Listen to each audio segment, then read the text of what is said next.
자, 예원아, 다원아, 교과서 첫 페이지 펴고 어제 나눠준 거 펴세요. 다현이, 예원아. 그거 교과서에 나오잖아.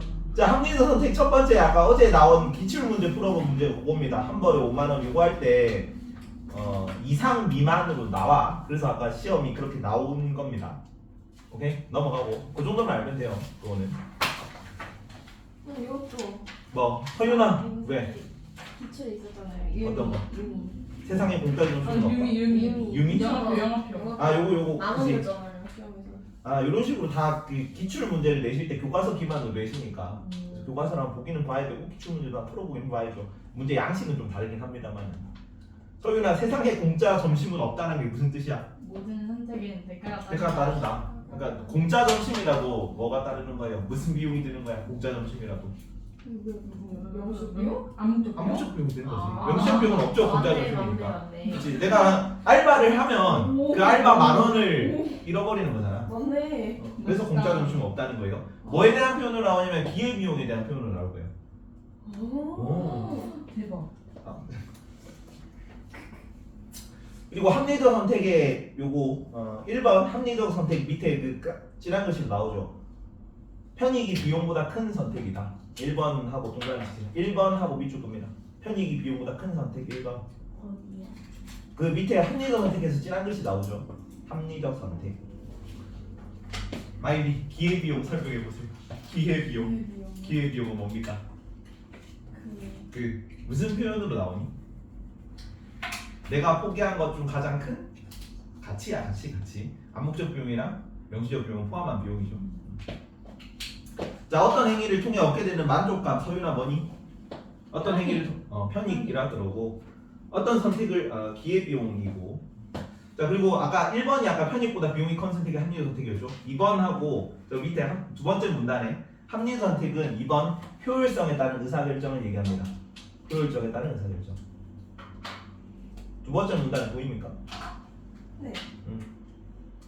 근데 효율성 이게 효율성만 따지면 어떤 문제가 발생하느냐? 그 바로 아래줄에 있죠. but이라고 쓰고 그 효율성만 추구할 경우 앞에 but이라고 쓰고 사회적 가치를 간과한다. 공익이나 규범 준수 등의 사회적 가치를 간과한다. 이게 무슨 표현으로 하면 형평성이라는 단어가 나와요. 효율성만 추구하게 되면 형평성이 저하된다는 거지. 사회적 가치가 무시된다는 게 형평성이 저하된다는 표현으로 나와요. 고구마 먹어도 돼요? 고구마 한번 드십시오. 감사합니다. 그래서 두 줄 아래 보면은 그 사회적 가치를 챙기는 것의 사례가 나와요.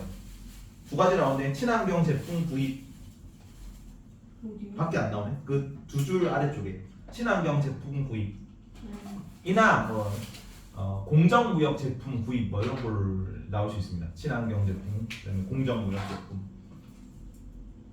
거기에 대해서 이 뒤에 문제가 나오는데 노트북 구매 요 140페이지 한번 봅시다. 140페이지. 노트북 컴퓨터 구매 의사 결정인데 A 상품을 선택해서 누구지? 영수가 A 상품을 선택했네요. 많은 친구들이 그의 선택에 의아해하였어. 왜 의아해하였을까? 영수가? 디자인도 영수가. 안 좋고 성능도 그닥이고 비보다 가격도 비싸고.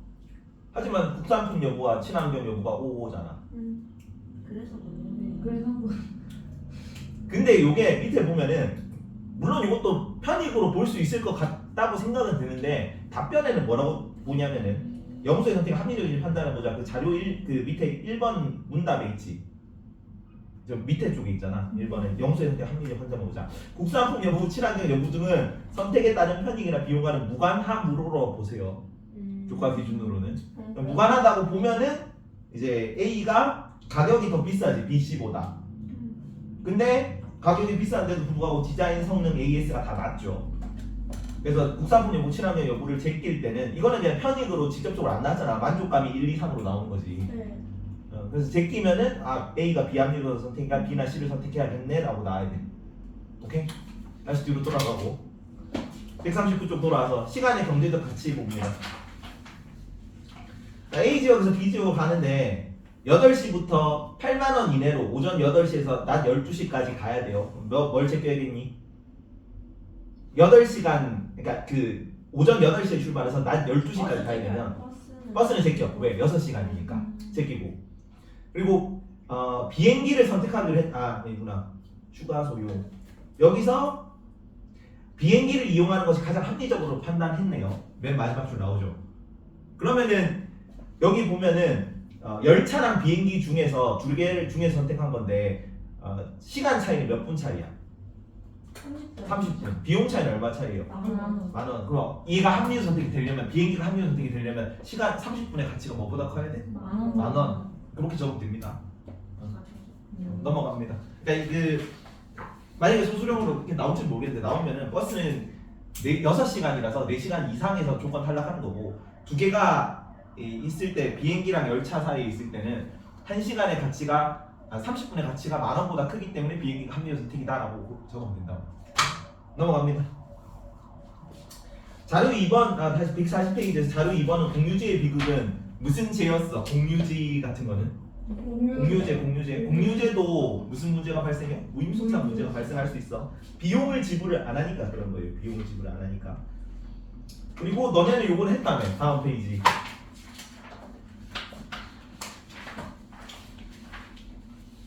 무슨 게임? 최후 통첩 게임.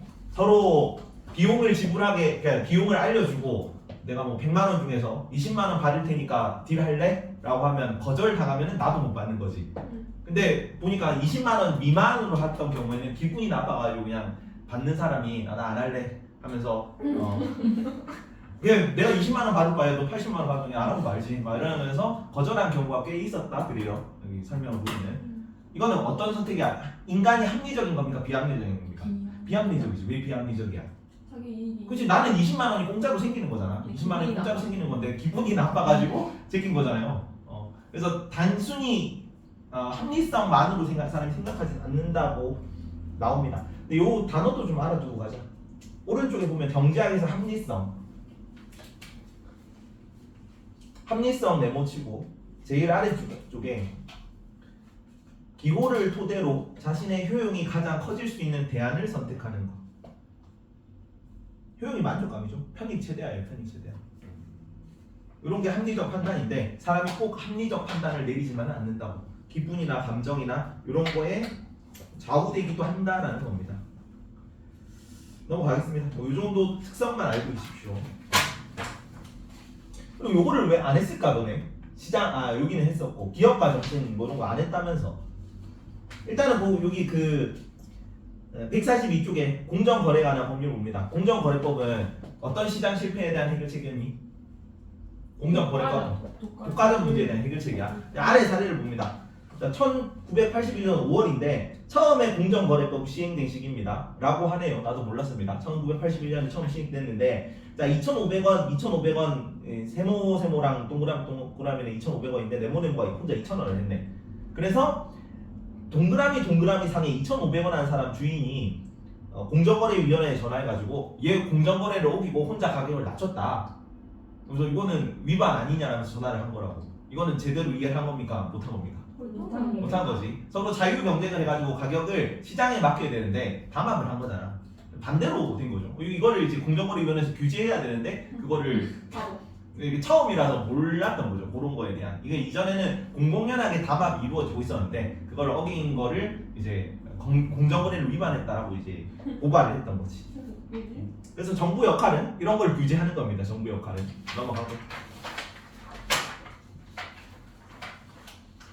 교과서가 좀 부실해요. 너네 프린트를 조금 더 신뢰를 하고 이쪽 부분에서는 자원의 배분이 시장에 맡겨져 있는데 요 자원의 배분이 효율적으로 이루어지지 않는 게 시장 실패입니다. 네 번째 줄에 나옵니다.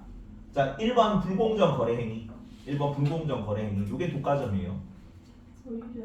네 번째 줄. 이게 시장 실패 사례야.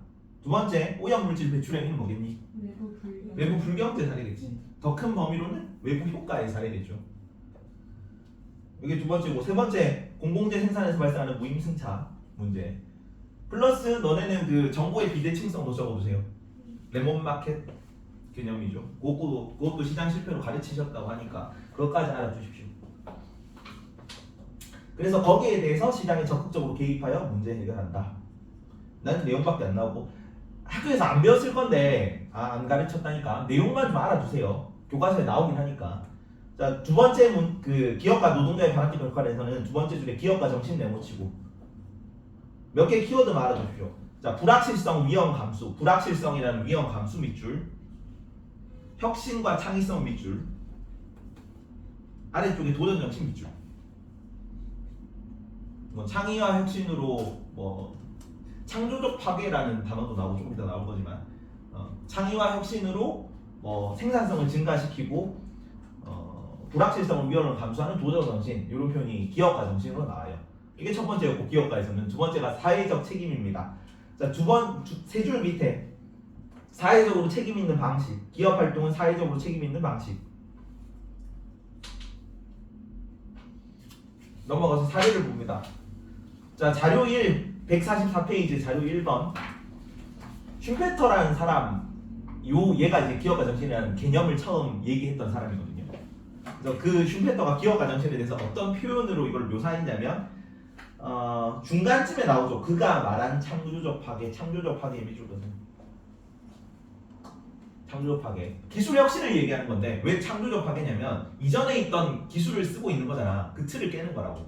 그래서 새로운 걸 만들었기 때문에 창조적으로 뭔가를 파괴한 거야. 이전 걸 깨뜨렸다고. 새로운 걸 만들었다. 그래서 창조적인 거지. 사례로 뭐가 나오냐면 세 줄 밑에 원래 휴대전화는 전화만 하는 거였죠. 근데 처음으로 스마트폰 만든 게 스티브 잡스잖아요. 스티브 잡스가 IT 기술을 전화만 하는 도구에 연결함으로써 새롭게 스마트폰이라는 시장을 개척한 거지. 이런 게 기업가 정신이라고. 근데 밑에 보면 사례 같은 거 자료 1에 나와가지고 공부할 때 창조적 파괴는 어떤 것이 있는지 모든 걸로 조사해본다. 뭔가 새로운 걸 시도해보면 돼요. 불확실하긴 하지만 이게 한번 시도해보고 이게 어느 정도 성과가 있네. 그러면 그걸 채택해서 이전 방식을 탈피하는 걸 창조적 파괴라 그래. 근데 뭐 이런 거 있죠. 학업 성취도를 높이기 위해 가감히 공부 장소를 바뀌거나 나도 저기서 맨날 업무하다가 컴퓨터 있으니까 딴짓해가지고 문제 풀 때는 여기 와서 하거든요. 여기서. 이게 창조적 파괴죠. 이게 기본 장소 전환도 뭐 효과가 어느 정도 있답니다. 과학적으로. 그런 거나 새로운 교재를 선택한다거나 그룹 스터디를 통한 공부를 한다거나 친구를 가르치는 방식으로 공부를 한다거나 이런 게 이전과는 이렇게 그 학습지만 푸는 거와 조금 다른 형식의 그리고 가르치는 게 제일 공부가 잘 돼요. 내가 제일 공부 열심히 하고 있습니다. 가르치는 게 실제로 공부 효과가 되게 높다 그래. 그만큼 시간이 좀 많이 걸리는 편이긴 하죠. 너네는 시간이 없으니까 이렇게 속성으로 받는 거고. 다시 그리고 자료 2 자, 부도덕한 기업 응징에 나선 노르웨이 국부펀드인데 요거는 뭘까요? 사회적 책임을 다하는 거를 감독하는 거예요. 국가에서 사회적 책임. 기업의 목적은 어제 뭐랬어? 기업은 무슨 이윤추구예요. 이윤추구. 근데 사회적 책임은 뭐 기부라든가 자선 활동이라든가 공익 활동을 기업이 해야 된다. 왜냐하면 이런 이윤 추구를 만들어준 시장 경제 체제에서 너네가 이득을 얻었기 때문에 라고 보는 거야. 근데 만약에 뭐 두 개가 충돌해. 그러면 이윤 뭐 이런 개념이 나올 거예요. 기업은 사회적 책임을 다하기 위해 이윤 추구를 포기하면서까지 자선 활동을 해야 된다. 그건 맞아 틀려? 틀려. 왜 틀리냐면은 이 사회적 책임이라는 개념이 나온 것도 장기적으로 기업 이미지가 좋아지는 게 기업 이윤 추구에서 도움이 될 것이다라는 개념에서 나온 거기 때문에 단기적으로는 뭐 이러면 되지. 단기적으로는 뭐 갑자기 가격 빡 올려가지고 다음한 다음에 소비자들한테 돈 많이 들면 단기적인 이익은 올라가잖아. 근데 그렇게 하면 기업 이미지가 나빠져가지고 소비자들이 여기 말고 다른 쪽으로 가겠죠. 그래서 그런 게 도움이 되지 않을 것이다. 그래서 사회에도 환원하거나 기업 이미지를 좋게 바꿔야 된다는 개념이 나온 거예요. 다시 앞으로 돌아가서 자, 아까 기업가까지 본 거고 그 기업가 밑에 노동자 나오죠. 노동자의 네모치고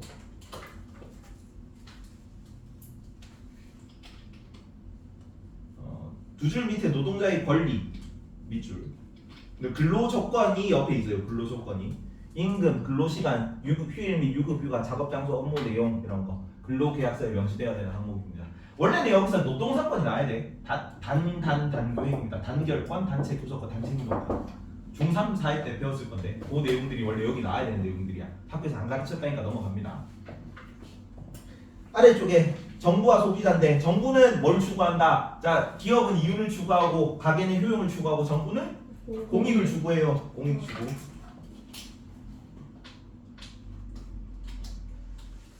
그다음에 뭐 경기 과열 침체를 막기 위한 정책 시행. 그다음에 소비자 보호 기간 운영. 이런 역할을 한다. 아래쪽 소비자 네모치고. 너네 혹시 학교에서 베블렌 효과라든가 밴드웨건 안 했죠? 넘어갑니다. 합리적 소비자, 값싸고 합리적 소비와 그게 없네. 합리적 소비와 윤리적 소비 개념이 나와야 되는데 넘어가고 배역 45페이지.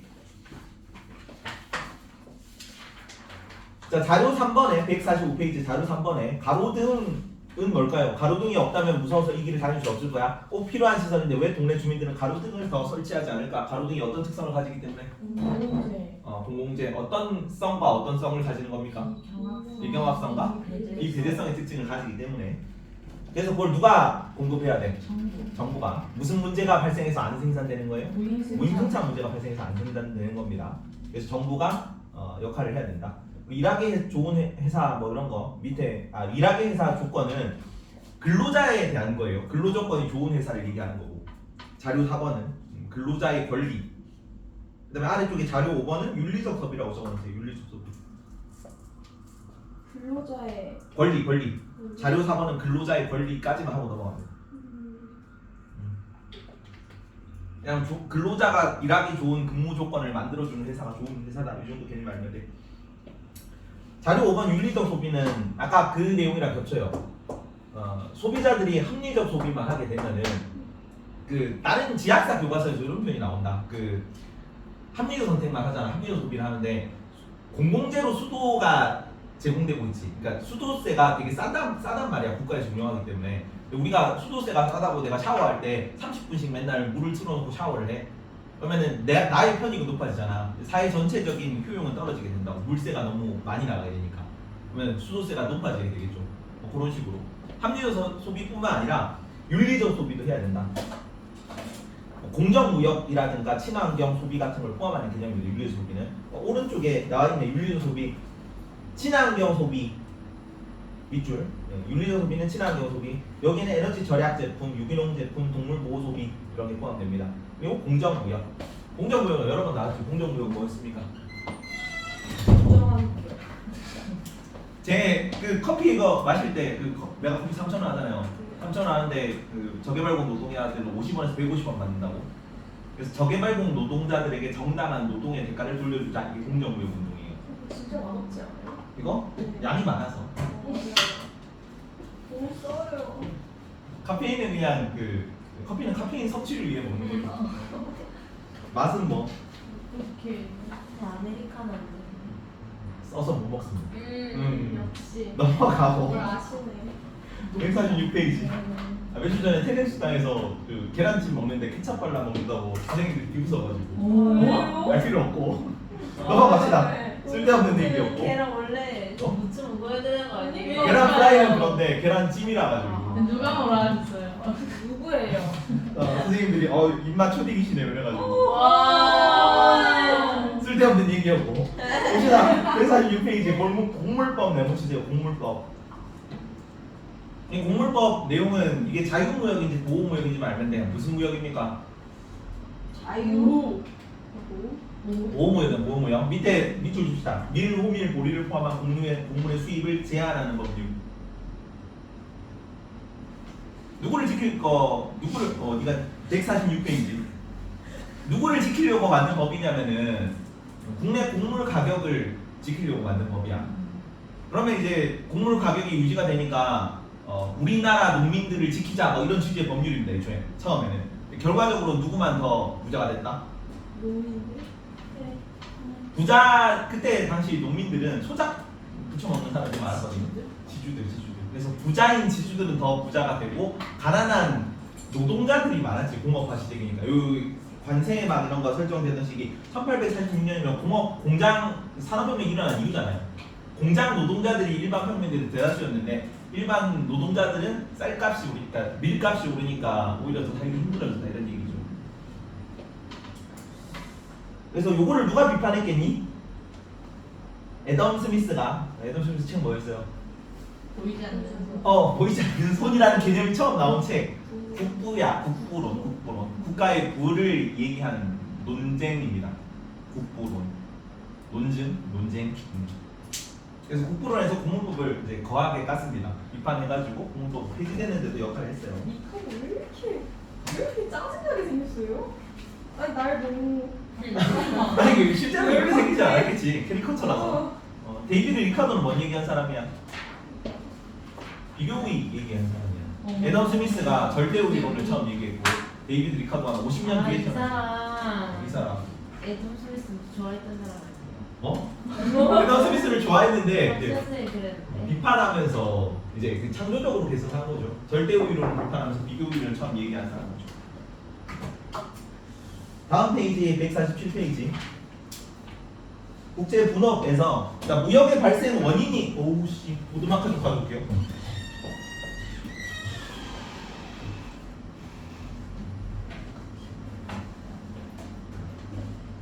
무역의 발생 원인이 뭐라고 했니? 바로 옆에 있어서 무역의 발생 원인 서로 이득이 되니까. 서로 이득이 되는 건데 국가마다 뭐가 달라? 특허한 상품. 생산 수단의 차이가 있어. 생산 수단의 차이가 생산 요소의 생산 요소. 국가별로 생산 요소의 분포 차이 때문에 뭐가 생겨요? 생산부의 그치 생산비의 차이가 생기고 생산비의 차이가 생기기 때문에 뭐가 생깁니까? 생산량의 차이 비교우위가 생깁니다. 비교우위 때문에 특화해서 무역을 하는 게 상호 이익이 되기 때문에 무역을 하는 겁니다. 이거 한 번 더 하자. 그 저번에 처음에 얘기할 때 했던 얘기지만 중요한 개념이기 때문에 한 국가가 A국이 한 국가가 A 상품에 대해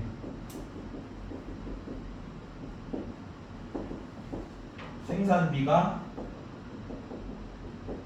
저렴할 때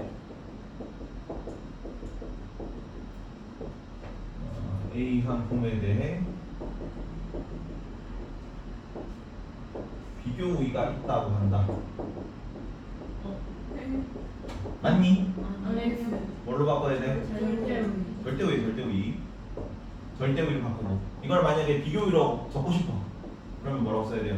기회비용. 생산비가 아니라 기회비용입니다. 기회비용이 저렴할 때 이렇게 기회비용이 작을 때 근데 만약에 요 절대우위라는 비교우위라는 표현을 그대로 쓰고 싶은데 생산비라는 표현이 들어가면 뭘 붙이랬어요? 생산비. 상대적으로 생산비가 작을 때. 여기 상대적으로는 왜? 아니에요. 여기 상대적으로는 다른 물건에 비해 우리 물건이 그렇다는 거야. 그러니까 A 상품이 B 상품에 비해 상대적으로 생산비가 우리가 작다고. 그게 기회비용이 작은 거예요. 괜찮지?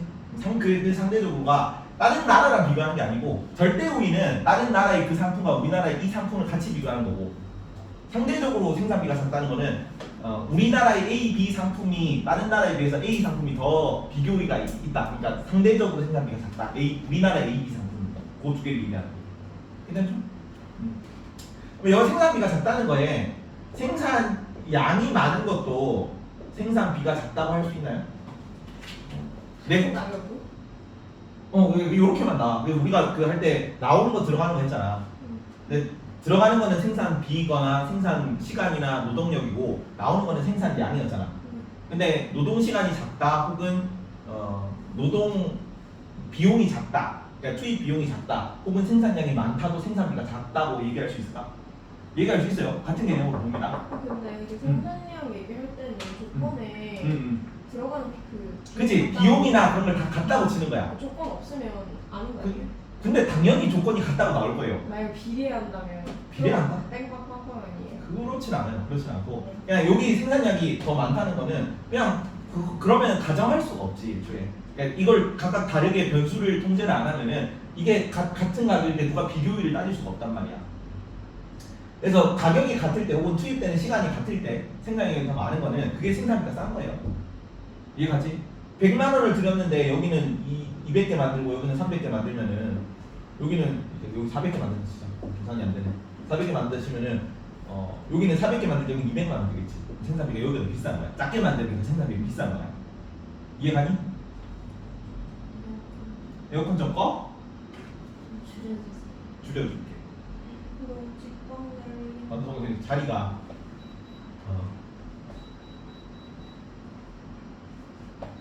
오케이. 회사님? 이 정도만 알면 되고요. 이걸 했을까? 존나 비교 위에 상품 가격의 생산비 넘어가서 자료 2번에 이거는 뭐 외국 교재에서 잘 다루지는 않는 내용인데 나와가지고 자 피카소가 파리 한 가게에서 커피를 마시고 있었어. 아름다운 여인이 다가와 자신을 그려달라고 해서 50만 프랑 엄청 비싼 가격입니다. 잘 모르겠지만 비싼 가격이래요.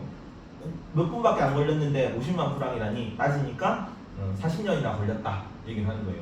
이거는 선생님 이거 그거예요. 뭐 피카소가 피카소가 화장지에다가 어. 그림 그렸는데 어. 그때 여자가 와서 어. 이거 가져가도 되냐 그랬더니 돈을 달라고 엄청 많은 돈을 달라고 그래서 왜요? 그랬더니 40년 걸린 걸린다. 그림으로.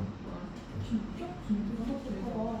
이게 무슨 사례로 나오냐면 뒤에 보면 다음 페이지 넘어가서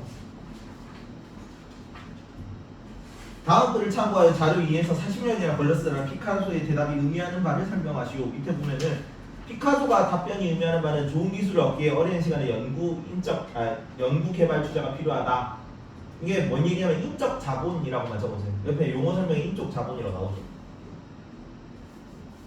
우리나라는 뭐가 없어요?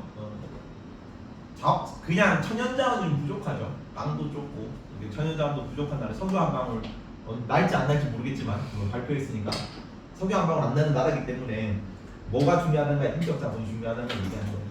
아까 피카소 같은 게 40년 걸려서 인적 자본을 갈고 닦은 사례를 얘기하는 거예요. 자 그리고 넘어가서 무역인데 무역 확대가 우리 삶에 미치는 거. 그 어제 뭐 산업이 바뀌고 기출 문제에서 나왔죠. FTA, WTO 여기 원래 여기 나오는 개념이야. 자유무역 확대로 우리 삶이 어떻게 변화하는가.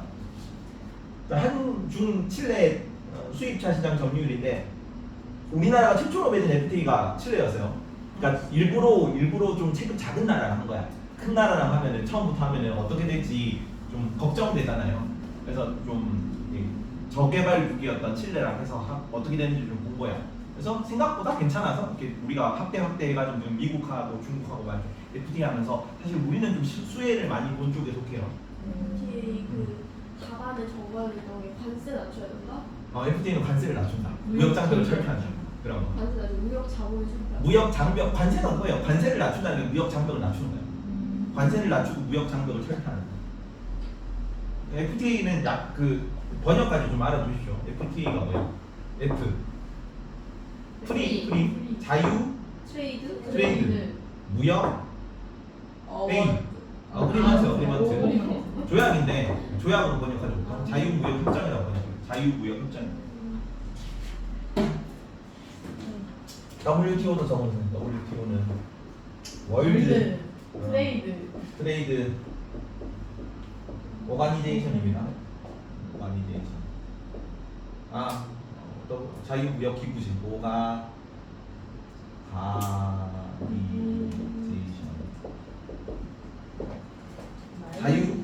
세계 무역 기구입니다. 세계 무역 기구. 미국인이네. 세계 무역 기구. 자유 무역 협정하고 세계 무역 기구는 좀 알아두시죠.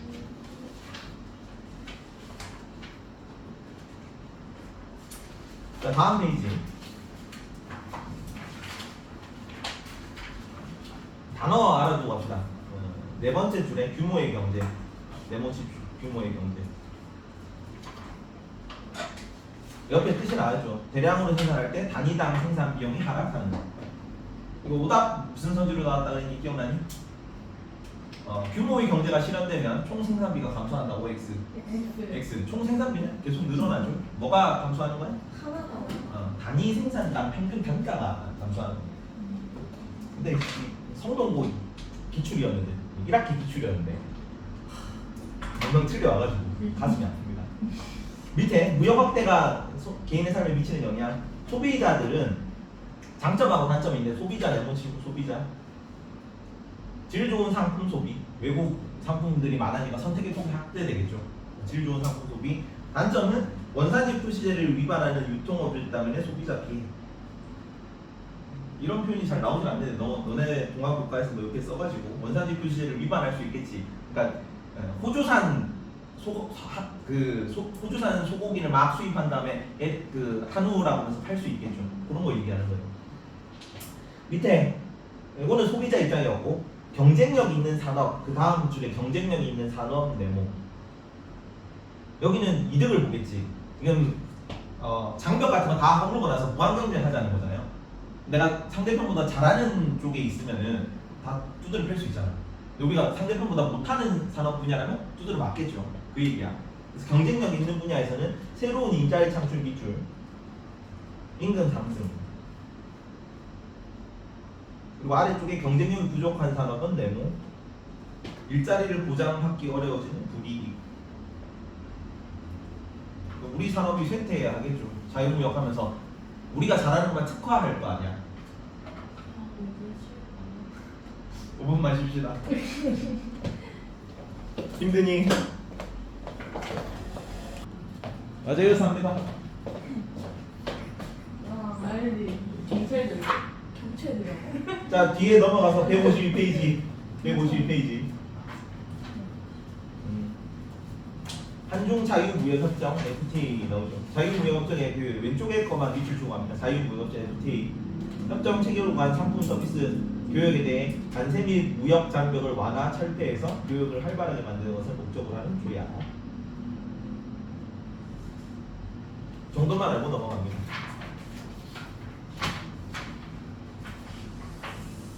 수학 분석 하지 말자. 넘어가고. 그리고 우리 그 153페이지에 한중 자유무역협정이 우리나라에 산업에 미치는 영향. 수혜 분야랑 피해 분야가 없습니다. 수혜 분야는 섬유, 화학, 철강, 자동차 이런 거는 기술 집약형 산업 우위가 있어. 근데 뭐가 제일 피해가 크니? 원산품이나 원자재나 뭐 노동 집약 산업 우위가 좀 피해가 클 겁니다. 농수산업, 운송장비, 가공식품, 의료 같은 거는 우리가 피해가 크다.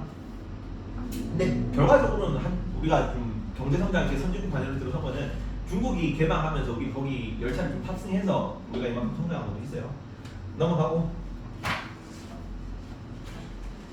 자, 154페이지에서는 보충 설명에 왼쪽에 보면은 왼쪽 밑에 포트폴리오 보충 설명 나오죠. 포트폴리오하고 분산 투자만 밑줄 긋고 넘어갑니다. 분산 투자 어디 있어요? 분산 투자 제일 밑에 있죠. 주식 투자에서 한 곳에 집중 투자할 경우 생길 수 있는 위험을 피하고 수익 극대화. 여러 종목의 분산 투자, 포트폴리오. 여러 종목의 분산 투자. 이거는 진짜 제일 밑에. 분산 무슨 격언이 나와요?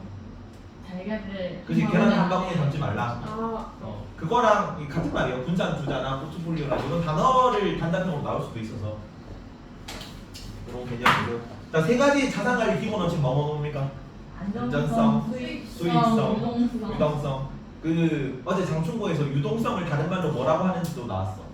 단답형. 합금성? 환금성입니다. 현금으로 전환할 수 있는 성질이에요. 유동성이 환금성이야. 155페이지로 갑니다. 자, 아까 얘기한 것 중에 그 투자 자산의 가격 상승이나 이자 수익을 기대할 수 있는 정도가 수익성. 자산의 가치가 안전하게 보호될 수 있는 정도가 안전성. 정성 아니랬습니다. 전성. 자, 아래쪽에 다양한 금융자산에서 예금 적금 네모치고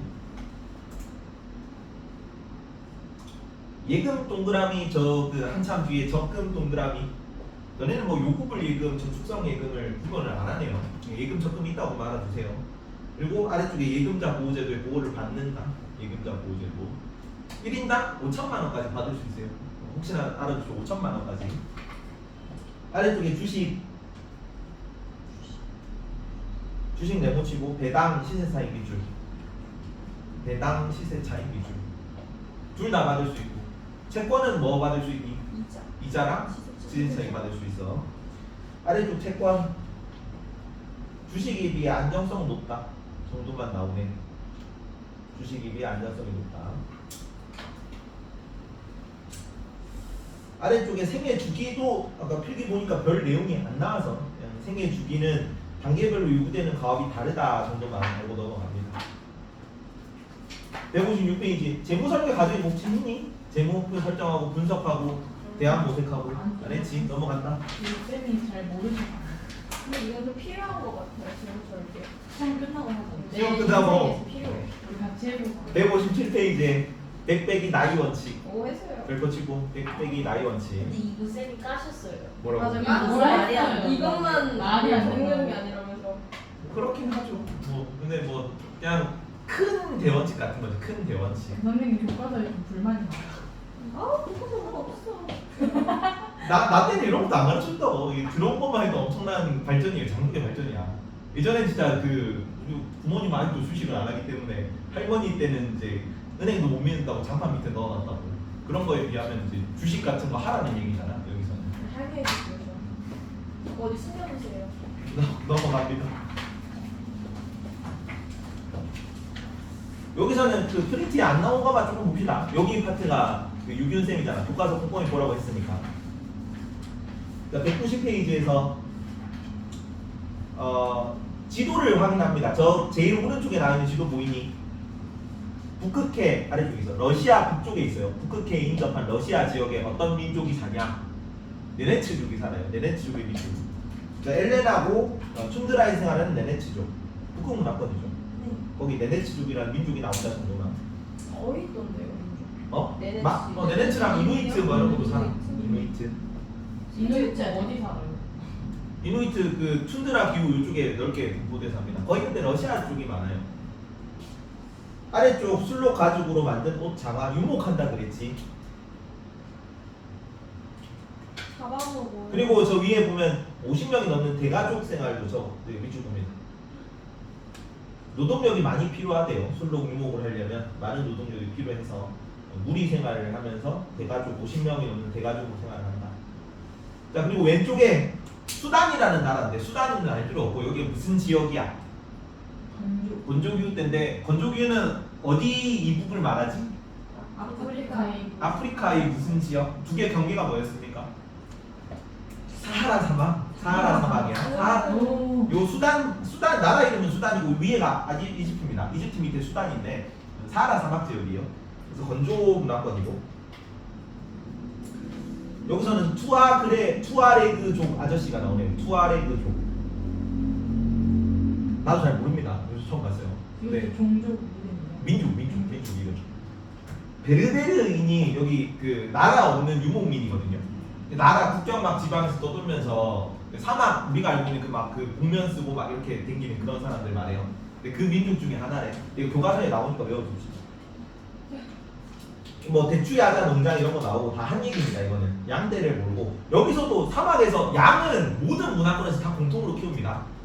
양은 어디서도 뭐 먹지 말라는 얘기를 안 해요. 전부 다 먹을 수 있는 동물이야. 풀만 듣고 사람이랑 먹이 경쟁도 안 하고 쉽게 키울 수 있는데 양식을 많이 주는 동물이라서 양. 그래서 막 목자 얘기가 나오지. 그 성경에도 양떼를 이끄는 목자잖아요. 예수님이. 넘어갑니다. 자, 문화권이라는 건 뭘 뜻하는 거지? 문화권.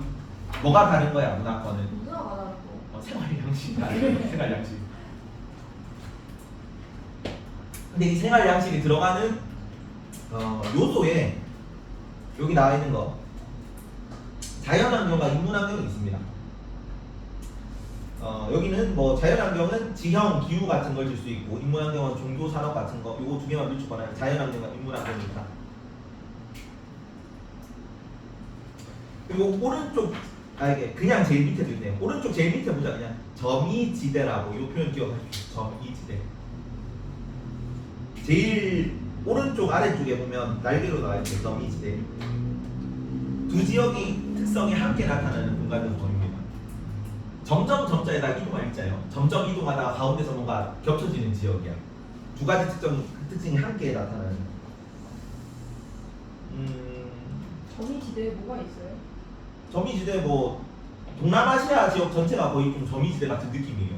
왜냐면 인도랑 차이나 문화가 같이 나타나잖아. 인도 차이나 문화, 이슬람교 나타나고 불교 나타나고 그런 모습이 동시에 나타나니까 이런 걸 점이지대 특징으로 봐요. 그러면 도시랑 촌락지방 근교 농촌 같은 경우, 근교 농촌은 점이지대적 특성이지. 도시적 경관이 나타나는데 농사짓고 있으니까 점이지대가 존재한다. 이 표현만 알면 돼. 그리고 저기 이슬람교 국기들 다 뭐가 들어가요? 달. 초승달 들어갔는데 태음력 써서 그래요. 우리는 태양력이 더 익숙하잖아.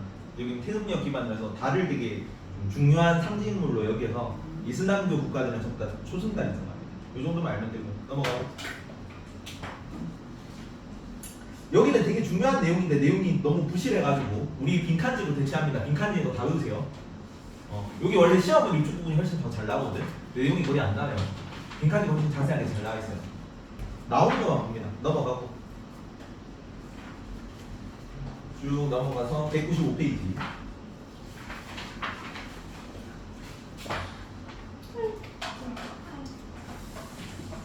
자, 문화 변동의 내재적 문화 변동 뭐뭐 있니? 발견. 외재적 문화 전파는? 외재적 문화 변동은? 전파죠. 문화 전파.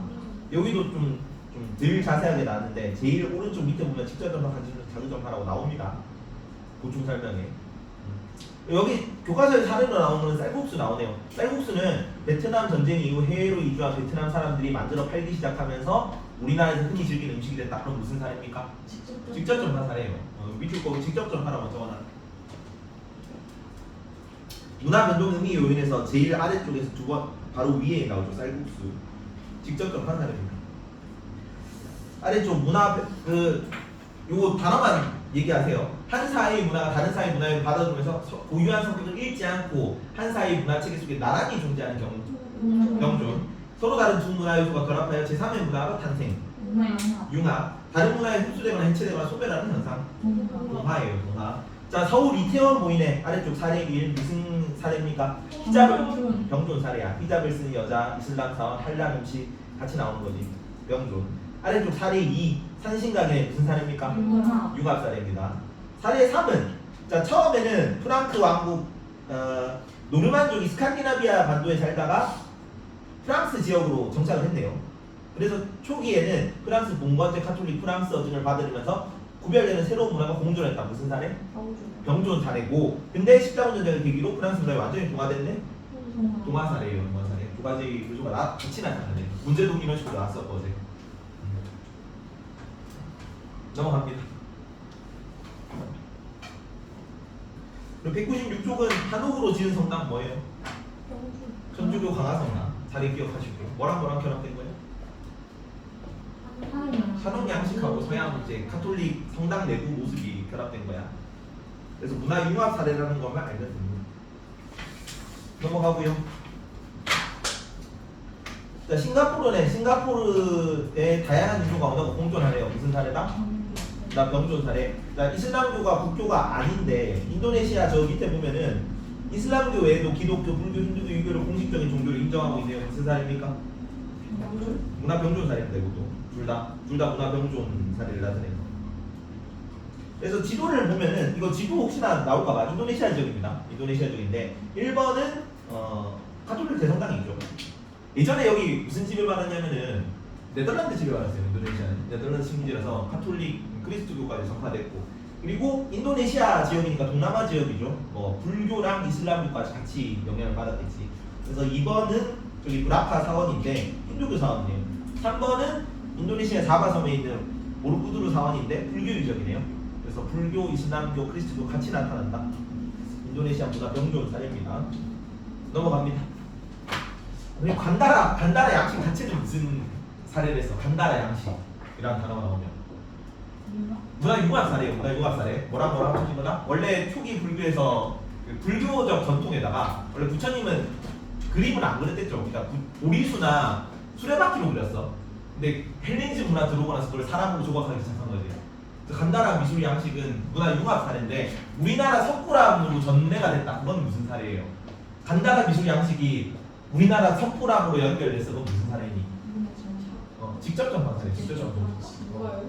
아니 지금 타고 왔어요. 우리 누가 그러니까 왔어요? 누가 없어요? 사람이 왔어요. 사람이 왔지. 어. 문화 접촉하면서 인도 이게 북방불교로 이어지거든요. 네. 알 필요 없는데 여기 인도가 있고 간다는 곳이 이쪽 지방이야. 이 히말라야 산맥이 여기 있어가지고 여기로 타고 북방불교로 전파가 됐어요. 얘네들은. 그래서 대승불교 계열이 다 북방불교거든요. 중국에 갔다가 그래서 윙강석굴, 룸먼석굴 이런 걸 이어져요. 그게 우리나라까지 와서 석굴암으로 이어지는 거예요. 누군지는 몰라, 누군지 모르지. 근데 사람들이 막 전쟁하고 교류하고 이러면서 여기서 부처님 모습을 석굴로 맞게 그 불상으로 만들었네. 그래서 이게 이제 석굴사원 이어져서 이건 직접 전파 사례겠지. 선생님, 어? 제주도 사투리가 소멸 위기에 처했어요? 소멸 위기에 처했죠. 정말요?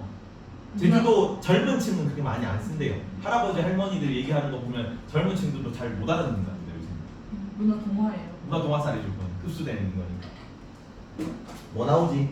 밑에 문화 동화 표준어 사용 불편하면서 소멸 위기에 처한 제주도 사투리. 문화 융합 라이스 버거 그다음에 우리나라 아파트 온돌 양식. 아파트 보일러가 우리나라 원래 고유 온돌 양식을 차용한 거지. 돌침대도 서구 침대에다가 우리 온돌을 갈아서 돌침대 만들어진 거다. 그러니까 그 따뜻한 방바닥 못 잃어 이런 거지. 문화 병조는 이태원 같은 거, 다문화 거리, 불교, 천신교, 개신교, 성당이 동시에 존재하는 우리나라 종교 활동 이런 거. 네. 아까 불상 그걸 융합으로 볼 수는 없어요? 요 간단한 미술 자체는 문화 융합이지. 근데 나라 말고 그러면 간나라가 우리나라로 옮겨와서 불상이 등록된 거. 그거는 원래 불상이었어요. 간단한 미술 불상 만든 거야. 그 불상이 여기 오고 하니까 그냥 그대로 거의 전파된 거야. 원래 우리의 불교에다가 새로 결합된 거는 융합 아니에요? 그렇게 많이 바뀌진 않았어요. 이거는. 많이 바뀌지 않은 게 여기 나와 있는 요 석굴이 여기 석굴 사원이나 여기는 그냥 석굴 사원 모습이라서 굳이 뭐 이렇게 세부적으로 들어가면 문화 융합을 볼 수도 있겠지. 왜냐면 우리 요소가 일부 가미가 됐을 거니까. 근데 문화 변동 양상이 그렇게 구체적으로 드러나지 않아요. 여기도 석굴 사원, 여기도 석굴 사원, 여기도 석굴 사원이라서 이건 직접 전파 사례로 보는 겁니다. 아예 C가 나와야 돼. C가 새로운 모습이 창조가 돼야 문화 융합이잖아. A 플러스 B가 전혀 다른 C가 됐을 때 그 밥버거처럼. 근데 그렇진 않다고. 그냥 그대로 석굴 사원이니까 아주 직접 전파 사례를 보는 거예요. 괜찮지? 넘어갑니다. 전통문화 의의 계승 발전 뭐 내용이 없어서 여기는 넘어가고. 자 190. 아바이순 195페이지 찐이었는데. 전통문화 네모 치고. 마보자 특히 어제 나왔죠 이것도. 전통문화 과거로부터 지금까지 공유하며 전승해온 생활 양식을 뜻합니다. 밑줄 과거로부터 지금까지 공유하며 전승해온 생활 양식. 그리고 둘, 셋, 넷, 다섯 줄 밑에 문화 정체성의 바탕을 구성한다. 밑줄 그 두 가지 문화 전통 문화를 나타내는 키워드로 나올 거고. 그리고 근데 전통 문화로만 우리 문화 정체성이 이루어지는 건 아니다로 나와요. 또 밑에 보면 두 줄 밑에 전통 문화와 함께 우리 사회에 살아가는 사람들의 생활 양식이 반영되어 나타난 문화 일체가입니다. 문화 정체성에 대한 설명입니다. 전통 문화가 바탕이 되고 그 위에 오늘날 살아가는 현대인들의 모습이 쌓아진 게 우리 문화 정체성이에요. 그래서 전통 문화의 창조적 계승이라는 단어도 나올 겁니다. 알았죠? 그러면 응. 만약에 응. 문제 전통 문화는 우리의 생활 양식을 영향을 준 유일한 요소가 유일한 요소는 아니지. 외국 그게 바탕이 되고 외국 문물이 다 영향을 미쳐. 우리 지금 다 식민지배 당하고 있잖아요. 한국 안 입고 있잖아. 서구 문물이 지금 지배 당하고 있는 거지. 우리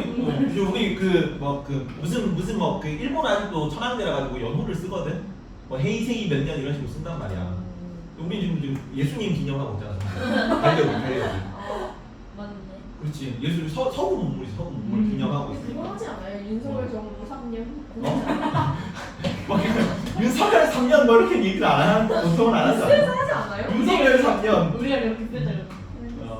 그래서 뭐 굳이 우리가 할 거면 단기 몇 년 이렇게 써야지. 2333년을 더하면 되잖아요. 여기다. 단군 이 나라를 건국한 지 몇 년 이렇게 써야 우리 자주성 뭐 이런 걸 표현하는 거고 그 표현을 자주 쓰진 않죠 보통. 윤석열 3년. 그리고 저 밑에 그래서 이 전통 문화를 어떻게 해야 되냐 세계화 시대에 진한 글씨 창조적으로 계승하여 발전에 내모치고 바로 아래줄 전통 문화의 본질적인 요소를 유지하면서 외래 문화를 주체적으로 재해석한다.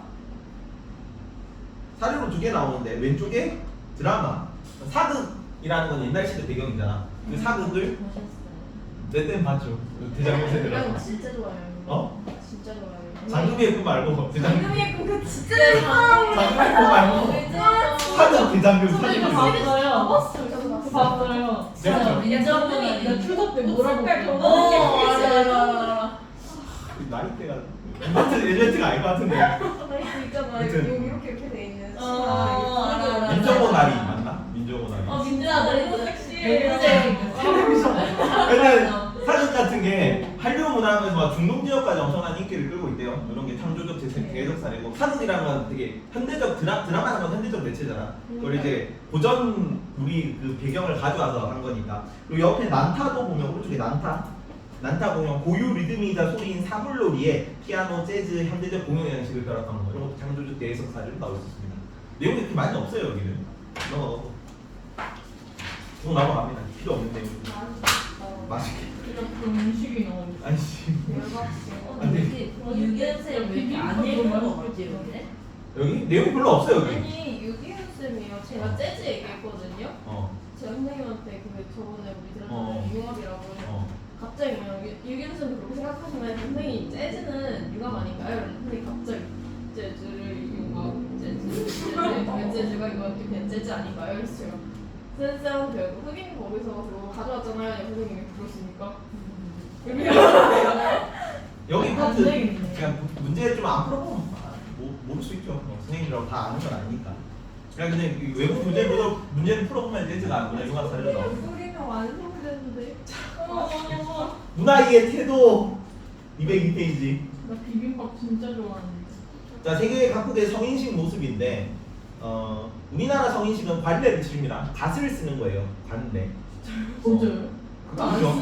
이전에는 머리 어린 그 남자든 여자든 어린애들은 다 머리 따 있잖아 밑으로 머리를 땄는데 남자는 갓을 쓰고 여자는 비녀를 둘러요. 쪽을 두른다고 하거든요. 그렇게 하는 게 관례랑 계례라고 합니다. 유대인들은 랍비가 성년식을 주재해주고 성인이 됐습니다 이런 거 해주고 뭐 예식 같은 거래요. 하마르조 성인식은 소를 뛰어넘는 거. 미얀마의 성인식은 신비우식인데 불가의 출가하는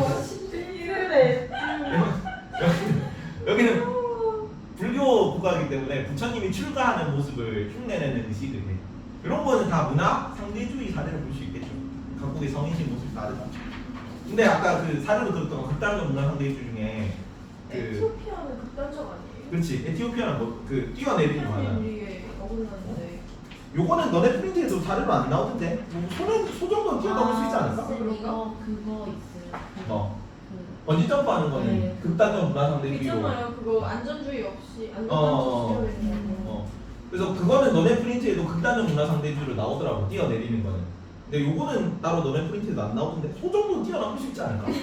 안 되죠. 선생님 하실 수 있어요. 아 근데 뭐 성인 카우사 있잖아. 그런 이런 거 하면은 주변에서 약간 좀 소 막 사람도 많고 하니까 제지해주지 않을까? 좀 모르겠습니다. 근데 뭘 이거- 제 선생님이 얼마나 중요해요.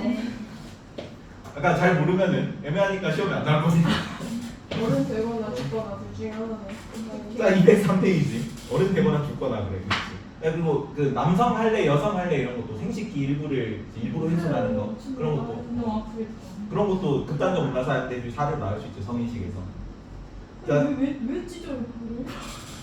그래야 아픔을 견뎌내야 부족의 일원이 될 수 있답니다. 세계 가는 데서 죽은 거 차려고. 그걸 견뎌내야 부족의 일원이 될 수 있다고. 일부러 고통을 주는 거죠. 이걸 이겨내야 참 그 어른이다 이런 개념. 이게 그러니까 문화 상대주의예요? 이거는 극단적 문화 상대주의지. 남자도 부경 수술하는 거를 마취 없이 하면 되게 아프겠죠. 여성도 일부러 생식기를 훼손하는 건데 당연히 되게 고통스럽겠지. 실제로 많이 죽기도 하고. 그런 건 극단적 문화 상대주의 사례고 소 정도는 뛰어넘을 수 있잖아. 소 정도 잘 몰라서 넘어갑니다. 소가 이만한데. 아니 근데 소를 뛰어넘는 거잖아 그냥. 네. 잘 모르겠지. 달려오는데 달려. 603페이지. 두 개 나오는데 일부 다처제. 이게 가운데쯤에 보면은 아프리카, 아시아 일부 지역에서 일부 다처제 나오죠. 두 번째 줄에 일부 다처제 되고. 근데 이 일부 다처제인 이유가 밑에 보면은 아시아, 아프리카에서 전쟁한다고 사람들이 많이 죽었대요. 남자가 죽으면 여성들은 뭐가 제일 문제냐면 경제력이 없어요. 경제력이 없기 때문에 그거를 부족에서 책임진다는 의미로 일부 다처제를 했답니다. 그리고 아래쪽에 보면은 1처 다부제도 있죠. 제가 하고 싶은 거. 로망 실현하지 말고.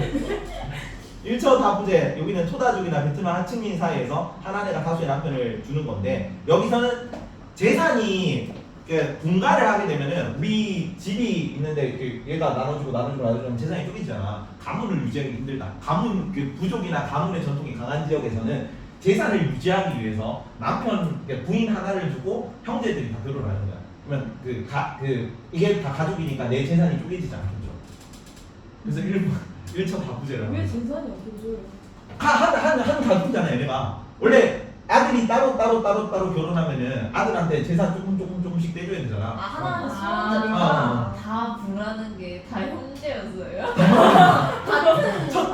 인간이에요? 부모경심녀 이런 거. 일황자 이런 거. 보고 경심녀는 너무 쉽지 않네. 이화들 1처 다부제. 그래서 잘생겼는데. 한 아내가 다수의 남편을 두는 1처 다부제. 이런 경우도 있다. 이런 거는 다 뭘로 나오냐면 그냥 문화적 상대주의로 나옵니다. 문화적 상대주의 사례로 외우세요. 구경이 로망이. 제 로망이에요. 자, 위에 티베트 야크의 배설물을 일정하고 벽에 붙어 말리는데 이것도 문화 상대주의로 나와요. 왜 말려요? 오른쪽에 보면 나오죠. 티베트에서 왼쪽 사진과 같은 문화가 나타난 이유는 건조한 고산지대라 가지고 나무가 잘 안 자라. 그래서 뭘로 땔감을 쓴다? 야크의 배설물을 가지고 그때 필요할 때마다 떼가지고 연료를 떼는 그런 말리면 됩니다. 일부 다처제랑 1처 다부제도 그냥 문화 상대주의지 여기까지는. 네, 그러니까 인류 보편적 가치를 훼손하진 않잖아. 일부 다쳐져도 일부 다쳐져도. 여자 형제들이랑 결혼. 그건 아니지. 예, 이런 거 있어요. 그 유목 전통에서는 형사취수제라고 있거든. 형사취수제 들어봤지 않냐 한국 살 때. 그래서 그 형이 죽어서 전쟁터 가서 싸우잖아. 그러면 동생이랑 결혼해요. 와우. 근데 유목사에서는 농경사에서는 안 그래. 농경사에서는 마누라가 그 남편이 죽었을 때 그냥 친정으로 갈 때 땅을 가지고 가진 않잖아. 근데 유목사에서는 내가 끌고 온 양, 말 이런 거 다 데리고 간다고. 그러면 안 되지. 형수 멈춰. 내가 책임질 테니까. 재산 가져가지 마 이렇게 하는 거지. 이런 거. 이런 게 이제 1처 다부제 모습, 일부 다처제 모습인데 이런 건 문화 상대주의로 보는 거고. 밑에 두 가지 사례가 나오지. 문화 상대주의랑 자문화 중심주의랑 문화 사대주의인데 이런 건 다 부정적인 개념으로 보는 거고. 넘어가겠습니다. 이거는 많이 해서 안 하겠습니다. 다 알죠? 문화 사대주의, 자문화 중심주의는 문제에도 많이 나오는 개념이니까. 교과서 나오는 거 위주로만 본다. 티베트 문화. 그리고 뭐 205페이지 보면은 이런 게 있다는 거 정도 알아두세요. 티베트 장례 문화에 조장, 탑장, 화장, 수장, 토장 있는데 이것도 뭐 시체를 산속에 사람 죽은 시체를 산속에다 그냥 방치하는 거예요. 그래서 새들이 쪼아먹게 하는 거.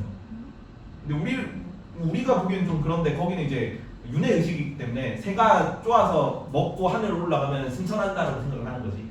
그래서 문화상대주의 사례로 나올 겁니다, 이런 거. 근데 다음 페이지 보편윤리 하면서 이제 안 되는 거 나오는 거죠. 자, 서로 뭐 세계 7대 혐오 음식에 피단, 타밀로, 개고기도 들어가네요. 대한민국. 피단 먹어봤어요. 어떤데? 사킨, 우리야. 그거 열잖아요. 자문화 중심주의에 빠져있네. 상상해버렸어. 자문화 중심주의에 빠져있네. 아니 이걸 그러면요 선생님이 되게 열잖아요. 냄새가? 아니 냄새가 문제가 아니라 살아있어. 걔가요. 안 먹어봐서. 근데 뭐라고 비판했냐면은 이거는 미국에서 선정한 건데 다 아시아 요리만 들어가 있지 않느냐. 이건 자문화 중심주의가 반영된 거다. 라고 하는 거고, 이거는 이게 보편적 가치에 훼손된다라고 지금 미국이랑 서로 얘기를 하고 있는 거지. 특수윤리랑 보편윤리 간의 갈등이야. 진짜 너무 충격적이었어요 진짜. 그래. 오빠 튀기지 마세요. 중국에 가면 이상한 거 많이 해요. 아니 제가 필리핀 여행 다녀왔을 때 거기 봤거든요. 그러니까 이게 제일 충격적이었어. 피단. 진짜. 피단 말고 하나 더 있어요. 넘어갑시다. 진짜 근데 진짜 충격적이었어. 조금 있으면 점심 먹을 건데 40분 있다가. 동물시로 제주라고 쓰고 학대라 읽는다. 이거를 이제 서커스라고 보는 사람들은 그냥 상대적 특징이다라고 보는 거고 보편윤리에 어긋나는다고 보는 사람들은 동물 학대라고 보는 거고 뭐 이런 사례가 있다 정도만 알아두고 넘어갑니다. 자, 문화상대주의적 태도를 지닌 사람 중에 끝까지 가게 되면 뭘로 빠지는 거야? 극단적 문화상대주의로 빠지는데 이 용어도 알아두세요. 거의 비슷한 의미로 쓰이는데 극단적 문화상대주의나 뭐랑 비슷하다? 문화상대주의 윤리상대주의랑 비슷한 의미입니다. 윤리상대주의 둘 다 나쁜 거예요. 뭐랑 배치되는 개념이다? vs 보편윤리랑 배치되는 개념입니다.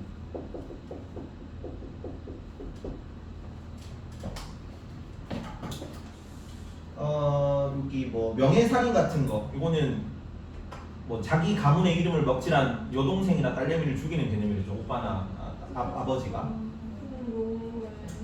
뭐 지창금 살인이나 사티나 전족이나 이런 거 사례를 나왔어요. 순장이라거나 이런 거. 그리고 그래서 밑에 보면은 저 밑에 보편윤리 보이죠? 보편윤리의 네모 의미는 뭐냐면 시대와 지역에 상관없이 그 바로 밑줄에 있습니다. 시대와 지역에 관계없이 누구나 인정하는 기본 원리를 얘기합니다. 그래서 두 개를 조화를 이루어야 된다가 나와요. 문화의 상대성은 문화 상대주의는 인정해. 근데 뭐는 인정하지 않아? 윤리 상대주의는 인정하지 않아. 대신에 문화 상대주의랑 플러스 보편윤리적 개념을 가지고 성찰하는 태도를 가져야 된다가 핵심입니다. 그래서 오른쪽 보면은 인신공양 같은 거 나오죠. 여기 그 잉카 제국식인데 여기도 단백질이 좀 부족해요. 동물들 유목, 목축 이런 게 좀 고산지대라 가지고 손쉽지 않았기 때문에 부족한 단백질을 뭘로 채워야 됐다? 인육으로 채워야겠지. 그러니까 식인으로 채워야 됐던 건데 진짜로 단백질이 부족해서 한 거예요. 정설로는 그렇습니다. 뭐 어쩔 수 없는 거지. 뭐 동물성 단백질 결핍되면 사람 살기 힘들잖아. 그래서 인신 공양은 약간 수단이고 그걸로 이제 단백질 보충 목적이지. 인구가 너무 많이 늘어나면 어차피 부족이 먹고 살기 힘들어. 그래서 인구수도 줄일 겸 부족한 단백질도 보충할 겸 그래서 주기적으로 인신공양 의식 같은 걸 하는 겁니다. 그래서 전쟁터에서도 꽃 전투라 그래가지고 돌로만 치고 이렇게 치명적인 무기를 사용을 안 했대. 일부러 그냥 그 산채로 잡아가지고 의식 치르고 고기 맛을 이렇게 고기가 썩으면 안 되잖아 죽으면. 그래서 산채로 전쟁을 해가지고 잡아가지고 인신공양하고 그랬답니다. 넘어갑니다. 근데 이거는 무슨 사례인 거예요? 이거는 극단적 문화상대주의 사례야. 네. 목숨, 기본권, 뭐 자유, 평등 이런 거 같지잖아. 그래서 인간 생명은 이렇게 함부로 하면 안 되지. 문화상대주의를 볼 수 없는 사례. 그리고 여기는 갈등 나오는 건데 2를 보편윤리로 해소라는 걸로 봐야 된다, 아니면 문화상대주의로 봐야 된다. 그거 갈등이 나옵니다. 첫 번째 208페이지에서는 전통 문화로 보는 거고 2는 다음 페이지 209페이지에서는 이거는 동물 학대로 보는 거고. 뭐 이거는 뭐 양측 입장이 좀 갈등이 있을 수 있죠. 이런 거 사례를 논술형 시험에서는 어느 쪽 입장 정하고 뭐 정당화하시오 뭐 이런 식으로 나올 겁니다. 근데 여기는 그냥 이런 사례가 있다 정도만 알아놔. 주사 같은 경우. 자 260페이지로 갑니다. 여기도 내용이 되게 없어요.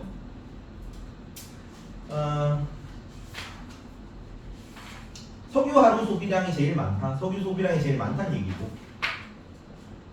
넘어가면 내용이 없네요. 그리고 자원 분포에서 자원 특성 세 가지 뭐뭐 있었냐? 현재성, 유한성, 가변성 있어요. 가변성 그 세 가지. 현재성이라고 하고 이거는 뭐랑 관련된다 그랬어요? 자원의 현재성은? 이동 양하고도 관련이 되고 자원 민족주의라거나 자원 무기화 이런 거랑도 관련이 될 겁니다. 자원 민족주의. 자원 민족주의. 오일 쇼크. 오일 쇼크 같은 거 그런 거 사례도 나올 거고. 오펙 이런 거 나올 거죠. 그리고 이 지도는 별표 에러를 하나. 이거는 맨날 나오는 지도입니다. 두 개 구분할 수 있어야 된다. 그림이 되게 흐리게 나왔긴 한데 어느 게 석유고 어느 게 석탄이고 뭐 가, 나 이렇게 해가지고 가의 특징, 나의 특징 이런 걸로 나올 거예요. 오스트리아에서 나온 게 뭐예요? 오스트레일리아에서 나온 게 뭐예요? 석탄이고 여기 중동에서 빠져나가는 게 뭐다? 석유다. 그 정도만 구분할 수 있으면 됩니다. 자원의 소비에서 석유, 석탄, 천연가스 있는데 빈칸지가 훨씬 더 자세히 그걸로 외웁니다. 제일 아래쪽에 신재생 에너지, 뭐 바이오, 풍력, 태양광, 폐기물, 수력, 지역, 해양 뭐 이런 거 신재생 에너지라고 한다. 넘어갑니다. 물어봤어? 태양 에너지? 태양 에너지가 본인이 말 실수. 재생 에너지가 맞답니다. 재생 에너지를 외웁니다. 자, 그리고 이거 혹시나 나올까봐 262페이지에 대륙별로 나왔어요. 아까 내가 빈칸지에 나오는 거는 국가별로 해놨지. 1위 소비 국가, 뭐 2위 소비 국가 이렇게 돼 있는데 여기는 대륙별로 나와 있어가지고 그림이 잘 흐려서 안 나옵니다. 안 보여가지고 내가 단톡방에다가 그 PDF 버전으로 색깔 있는 걸 올려놨어. 근데 제일 위에가 석탄 생산량, 소비량 제일 위에 막 급속하게 오르고 있는 거 있죠. 석탄 생산량, 소비량에서 거기가 아시아 및 오세아니아예요. 아시아 및 오세아니아. 그러니까 순서대로 갑니다. 순서대로 그 밑에 있는 거 있잖아. 그 쭉 요 순서대로거든. 네. 네? 범례 해가지고 쭉 나오잖아요. 이거 색깔 아시아 및 오세아니아, 아프리카, 서남아시아 요 순서대로 나와 있는데 서남아시아 지역이 없어. 서남아시아 지역이 없어가지고 석유 석탄에서는 아시아 및 오세아니아가 제일 위에 급속하게 올라가는 거 보이지? 거기 아시아 및 오세아니아고 네. 주로 아시아 및 아시아. 밑에가 조금 돼 있는 게 아프리카. 그 밑에 조금 두껍게 나오는 게 유럽, 러시아. 그 사이에 엄청 작게 뭐가 있어. 남아메리카고 그 제일 밑에가 북아메리카입니다. 미국이 많이 쓰고 있는 거죠. 요 그래프도 알아두세요. 혹시나 뭐 대륙별로 묻지는 않을 건데 이 그래프를 주고 이게 석유다, 석탄이다. 그러니까 석탄이 지금 아시아에서 가장 급격하게 증가하고 있는 거야. 미국하고 아니 중국하고 인도 때문에 그래요. 그 화력 발전을 많이 떼가지고 그리고 석유는 완만하게 올라가고 있지. 네. 그리고 뭐 천연가스는 제일 밑에 기타가 제일 많습니다. 기타. 골고루 여러 데서 많이 쓴다는 얘기입니다. 대륙 말고도. 1인당 뭐 소비량이 많은 거 이거는 자원 불평등 문제 나왔습니다. 그 전 세계 20% 인구가 80% 에너지 쓴다고. 맞아요. 그런 걸로 나올 거고 넘어가고. 자 263페이지에 1, 2차 석유 파동의 자원 무기화 정책이랑 현대성이라고 적어놓으세요. 그리고 우리가 5단원 때 했었는데 기억이 날지 모르겠지만 석유 파동이랑 석유 파동하면서 뭐가 처음 등장했던 어떤 개념이 신인 자유주의 아닌가? 아니 국가가 대입해줘야 돼요. 스태그플레이션. 스테이크. 뭐랑 같이 나온 거였어? 스태그플레이션이? 마지막 여기 있는 거. 인플레이션이랑 스태그네이션이 침체라는 뜻입니다. 스태그플레이션이 경기 침체랑 물가 상승이 같이 올라가는데 나오죠 밑에 1975년 선진국은 마이너스 성장을 기록했다. 이게 경기 침체잖아. 그리고 인플레이션이 나타나기 시작할 이게 인플레이션이죠.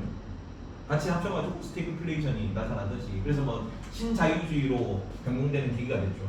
정부 개입 줄이고 경제적 효율성 높이자. 근데 여기는 이제 5단원이 아니니까 이거는 석유 파동이 그 자원 무기화 정책 혹은 자원의 평대성을 나타내는 사례로 나올 거예요. 그리고 아래쪽에는 석유 수요 공급과 가격은 무슨 특성하고 연결이 되겠니? 자원의 가변성. 자, 세일 혁명하면서 공급 구성이 늘어나죠. 공급량이 늘어나는 거잖아. 세일 혁명이 뭐였죠? 오일 샌드 얘기하는 거야. 세일 가스인데 모래에 들어가 있는 석유 같은 걸 추출하는 기술이 발전하면서 잘 모릅니다. 석유 파동. 현대성. 밑에는 기술에 따른 가변성 얘기하는 거고. 그래서 모래에서 석유 같은 거 막 채취해내면서 석유 매장량이 갑자기 가치 연수가 확 늘었어요. 미국의 석유 보유량도 확 늘고. 대단하다. 그럼 과학 기술의 발전이죠. 약간 그 낙관론자들이 있거든요. 그 뭐 기후 변화 이런 것도 다 과학 기술 해결해 줄 거라고 생각한다 뭐 이런 사상들이 관념들이 있는데 이런 것 때문에 나온 개념들이 있겠죠. 자원 뭐 해결하는 것도 다 과학 기술로 해결 가능해. 또 뒤에 보면은 석유 수요가 감소할 것이다도 나오잖아. 그 신재생에너지 이런 거 확대되고 태양열, 풍력, 뭐 연료전지 이런 거 나오면서 석유 수요도 감소할 거니까 전체적으로 석유 가격이 내려갈 거다. 석유 의존도가 낮아질 거다. 이렇게 보는 겁니다. 그래서 자원이 가변적인 거죠. 원래는 석유가 되게 희소성이 높은 자원이었잖아. 근데 다른 자원들이 그 에너지원들이 많아지면은 희소성이 낮아질 수 있겠죠. 마지막 지속 가능한 발전 264페이지. 버려지는 제품을 재활용한다. 이 개념 새로 나와가지고 그냥 알아두세요. 재활용은 이전 거를 그냥 다 부수고 새롭게 다른 물건으로 재탄생시키는 게 재활용이고, 이거 분리수거하는 거. 그리고 재활용은 뭔가 이 물건을 다르게 바꿔가지고 새 물건처럼 꾸며서 만들어내는 걸 말해요. 여기 보면은 사례가 조금 짜치긴 하는데 뭐예요? 포크인데 옷걸이래. 가는 포크인데 옷걸이고 약하지 않아요, 포크? 약한데 뭐 옷걸이가 아니고 뭐냐 다이용도 걸이네요. 다이용도 걸이 뭐 다른 거 걸 국자 같은 거 걸겠지. 나는 뭐 타이어인데 이거를 가방으로 만든 거고 다는 옷걸이인데 전등 가수로 만든 거고 그렇답니다. 이런 식으로 이게 무슨 사례라고? 재활용. 세활용입니다. 세활용. 타이어를 가방으로 만드는 거 재활용 아니에요? 이거를 타이어 요 줄 그어 있는 게 아마 타이어 바깥쪽 요거 얘기하는 것 같아요. 타이어를 잘 이렇게 해가지고 요 고무잖아 고무. 그거를 모양을 딱 변형하고 뭐 자르고 깁고 이래가지고 가방 모양으로 만든 거죠. 이게 재활용입니다. 재활용. 머리 안 된다 그래서 지속 가능한 노력을 지속 가능한 발전을 위해 재활용도 좋지만 재활용을 해야 된다. 요마 같은 거 뭐 드럼통인데 책꽂이로 활용하고 있네요. 이런 걸 얘기하는 거. 색깔 없어서 그래 보이지. 어. 색깔 있을 때 부러울 좀 걸요. 그러겠죠. 넘어가고. 자, 지속 가능한 발전. 세계 기억해놔라. 지속 가능한 발전의 세 가지 차원. 어떤 차원에서 사회 안정, 경제 발전, 그다음에 환경 보호입니다. 세 가지. 경제적 환경 이전에는 다 뭐만 얘기를 했다. 환경하고 경제적 요소만 주로 얘기를 했어. 근데 좀 오늘날에는 이 사회적 요소까지 포괄하면서 조금 확장됐다 개념이. 이 사회적 요소는 뭘 얘기하는 겁니까? 사회 복지대 같은 거 얘기하는 거예요. 지속 가능해야 되잖아. 그러면은 사회적 약자 같은 거 그냥 버려두고 쭉 달려가게 되면은 사회 안정성이 약화된다 보는 거예요. 지속 가능하려면 이제 얘네까지 챙기면서 가야 된다. 사회보장제도, 뭐 기초생활수급제도 뭐 이런 걸 얘기하는 겁니다. 그리고 요 지속 가능한 발전 개념이 중요하기 때문에 좀 짜잘한 것까지 밑줄 꼭 가자. 두 번째 문단의 세 번째 줄에 지속 가능한 발전을 내놓치고요. 언제 처음 단어가 나냐면 국제연합 인간환경개발회의 1972년 국제연합 환경개발회의에서 이 표현이 처음 나왔어. 그래서 본격적으로 거론된 거는 1992년에 국제연합 환경개발회의에서 똑같네. 국제환경연합인데 이게 리우 회의라고 해요. 리우 회의. 이게 리우 회의에서 뭐가 열렸냐면 기후변화 협약이 이때 열렸어요. 기후변화 협약이 열릴 때 이 지속가능 발전 개념이 처음 나왔다. 그리고 요 개념을 기억합시다. 쭉 밑줄 거라. 현재 세대의 자원 이용과 개발 수준이 미래 세대의 욕구를 충족시킬 수 있는 범위에서 이루어져야 한다. 미래 세대의 발전을 환경을 저해하지 않으면서 우리 개발 욕구를 충족시키는 발전을 얘기하는 거예요. 양립 가능해야 된다. 우리만 생각하는 게 아니라 우리 후손들까지 생각해야 된다. 요 세 가지 밑에 사회적 평등 밑줄, 환경 보전, 경제 성장 밑줄.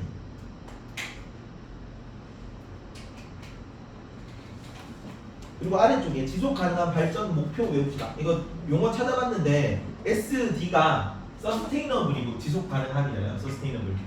서스테이너블 개발 디벨롭먼트고 그냥 골스예요. 골스 목표라서 목표들인 거지. 그래서 S는 소문자입니다. 그래서 지속 가능한 서스테이너블 디벨롭먼트 개발 목표 골스해서 GS입니다. SDGs라는 단어도 외워둡니다. 요 개념 정도만 중요하고 넘어갑니다.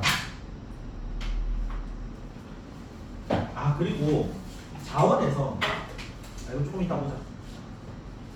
자, 266페이지에서 국민기초생활보장제도. 지속 가능한 발전을 위한 우리나라의 제도적 방안 두 가지 외웁니다. 이거는 국민기초생활보장제도랑 환경영향평가제도입니다. 국민 어디 있어요? 266페이지 지속 가능한 발전을 위한 우리나라의 제도적 방안 국민기초생활보장제도랑 이게 공공부조라고 6단원 아직 안 되었구나. 공공부조 개념이에요. 기초생활보장, 사회복지제도 같은 개념입니다. 밑에 환경영향평가제도는 정부가 하는 거고, 일단 정부 주도로 하고 개발하기 전에 하는 겁니다. 개발 후에는 반드시 환경영향평가제도를 실시해야 한다. 그래서 오답선지로 나왔습니다. 정부는 환경을 개발 후에는 반드시 영향평가 제도를 실시하여 개발에 대한 영향을 따져야 된다. 후가 아니라 전이라고. 그러니까 개발하고 나면 늦잖아. 우리 이거 저는 시험 때 시험 때 많이 그때 얘기를 했죠 내가 아까. 그거 얘기하는 거고. 또 혹시나 위에 지속 가능한 발전 목표 17개 있는데 그거 읽어만 봅시다. 빈곤대치, 기아, 해소, 보건 증진, 교육 질, 성평등, 뭐 깨끗한 물, 위생, 지속 가능한 에너지. 여기서 설마 골라내라고 하진 않겠지. 아닌 거 하나 넣고. 아니 이런 잘 짜치는 문제. 너무 짜치는 문제긴 한데 읽어만 보자 그래서. 외우지 말고 양질이 일자리 주관식 주관식 17개를 쓰시지 않을 것 같고 혹시나 나온다면 객관식에서 뭐 이거 아닌 거 좀 아예 아닌 걸로 주고 뭐 그런 식으로 나올 수는 있을 것 같아요. 읽어만 봅니다. 9번이 혁신과 사회기반 시설 구축, 불평등 완화, 지속 가능한 도시 환경, 소비, 지속 가능한 소비, 생활, 생산, 기후 변화 대응, 뭐 해양 생태계 보호, 육상 생태계 보호, 평화 정의로운 제도 구축, 글로벌 파트너십 구축. 보면 환경, 경제, 사회 안에 다 들어가 있어요. 각각의 요소들이 보면은 어떤 느낌인지 이 정도 나올 수 있겠다. 환경, 경제, 사회 이런 거 넣고 어디에 들어가는 개념인지 나올 수 있겠네요. 그런 느낌으로. 어렵진 않을 겁니다. 문제를 나온다고 해도 넘어갑니다. 지속 가능한 소비 내용. 자, 267페이지에 자, 필요 없는 소비 줄이기, 아무것도 사지 않는 날, 아나바다. 우리 때는 어렸을 때 많이 했었는데 요새는 뭐 들어만 봤죠. 아나바다 아껴 쓰고 나눠 쓰고 바꿔서 다시 쓰자. 그 다음에 오른쪽에 공정무역 제품 구입이라든가 반환경적 제품에 대한 반대 의사. 이게 뭐 친환경적 제품 구입이겠지. 환경 표지 제품 구입. 국가가 공인한 제품이 환경 표지 제품입니다. 환경적이라고. 지속 가능한 발전을 위한 노력이고요. 전부 여기 나오는 건 무슨 노력이니? 개인적 차원의 노력이라는 거 알아보세요. 사회적 차원이 아닌 개인적 차원의 노력이다. 그리고 오른쪽에 요 마크도 기억해 둔다. 무슨 마크니? 공정무역 마크입니다. 공정무역 마크. 요런 마크 나오고 이 개념에 대해 물을 수도 있어. 괜찮죠? 넘어가고. 진짜 내용이 없는데 여기서 뭘 시험을 낼지 잘 모르겠습니다 사실. 프린트에서도 뭐 내용이 없어 사실. 크게 세 가지였는데 어떤 문제는 국제 협력 갈등. 어제 거기도 클카에도 넣어놨어요. 내가 어제 추가해놨다. 국제 갈등 협력이 증가한다 는 내용이고, 국제 협력은 뭐 세계 기구 같은 거 만들어지는 거, 국제 갈등은 빈부 격차라든가 아까 에너지 소비 이런 거 나올 수 있고요. 그다음에 이게 첫 번째가 국제적 협력 갈등이 높아진다는 거고, 협력 갈등. 두 번째가 뭐니? 미래 사회 과학 기술이 발달한다는 거. 세 번째가 뭐니?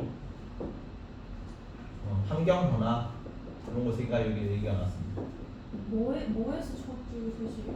뭐? 뭐에서? 요거는 미래 사회의 모습입니다. 미래 사회의 모습. 9의 3단원이 미래 사회죠. 국제적으로 우리 세계화가 진행될 거잖아. 세계화가 진행되니까 국제적으로 협력이나 갈등이 증가할 거고, 과학기술이 발달할 거고, 환경변화가 이루어질 거예요. 근데 교과서가 이런 식으로 정리가 안 돼 있어. 외부 교재는 보통 이런 식으로 정리가 돼 있는데 프린트에도 이런 느낌으로 정리가 돼 있긴 합니다. 진짜 똑같진 않아도. 일단 내용만 그냥 보고 넘어간다. 269페이지 미래지구촌 모습. 정보화, 세계화 읽어만 봅니다. 밑줄 따로 안 뜯고. 정보화, 세계화 당연한 얘기예요. 두 번째 줄 미래 사회에는 정보화, 세계화 가속되고 자원 고갈, 환경 오염, 시장, 생태계 변화 등이 예상된다. 그래서 국제 협력과 노력이 필요하다. 아래쪽에 정보통신 기술, 요거는 과학 기술 얘기하는 겁니다. 생산 과정에 주어서 뭐 일자리가 없어지고 새로운 직업들이 생겨날 거고, 행복한 미래를 위해서 환경 변화이다. 환경 변화.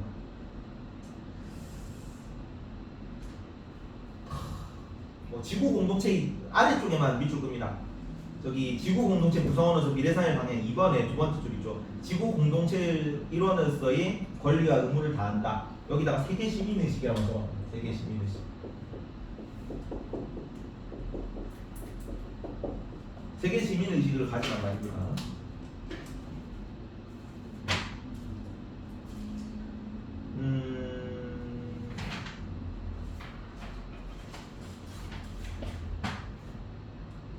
그리고 뭐 세계보건기구 뭐 이런 거 지구촌 271페이지에 지구촌 문제를 해결하기 위한 국제기구 이런 거 안 했죠. 만약에 나오면 이거 기구를 외워야 되는데 아마 안 했던 것 같은데 프린트에 없는 거 보니까 안 했지?